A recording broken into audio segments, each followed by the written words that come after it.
નમસ્કાર દર્શક મિત્રો, હું છું રૂપલ લુણેજીયા. સંપૂર્ણ ન્યૂઝમાં આપનું સ્વાગત છે. બનાસકાંઠા જિલ્લામાં મંગળવારે વહેલી સવારથી વરસાદી માહોલ જોવા મળ્યો હતો, જેમાં ભાભરમાં સૌથી વધુ 2 કલાકમાં 3.5 ઇંચ વરસાદ ખાબક્યો હતો, જેથી નીચાણવાળા વિસ્તારોમાં પાણી ભરાઈ ગયા હતા. તેમજ સૌથી ઓછો ડીસામાં 2 mm વરસાદ થયો છે, જ્યારે 6 તાલુકાઓ કોરા ધાકોડ જોવા મળ્યા હતા. બનાસકાંઠા જિલ્લામાં હવામાન વિભાગ દ્વારા વરસાદની આગાહીને પગલે મંગળવારે દિવસ દરમિયાન વાદળછાયું વાતાવરણ જોવા મળ્યું હતું, તેમજ બપોર બાદ ભારે ઉકળાટ જોવા મળ્યો હતો.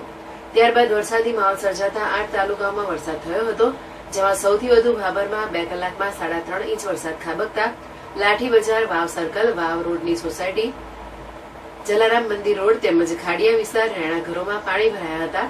અન્ય વિસ્તારો પાણીમાં ગરકાવ જોવા મળ્યા હતા. તેમજ સૌથી ઓછો ડીસામાં 2 mm વરસાદ થયો હતો, જ્યારે દાંતામાં 28, દિયોદરમાં 24, સુઈગામમાં 20, વડગામમાં 17, પાલનપુરમાં 4 mm વરસાદ થયો છે, જ્યારે વાવ, થરાદ, ધાનેરા, દાંતીવાડા, અમીરગઢ અને લાખણી તાલુકાઓ કોરા ધાકોડ જોવા મળ્યા હતા.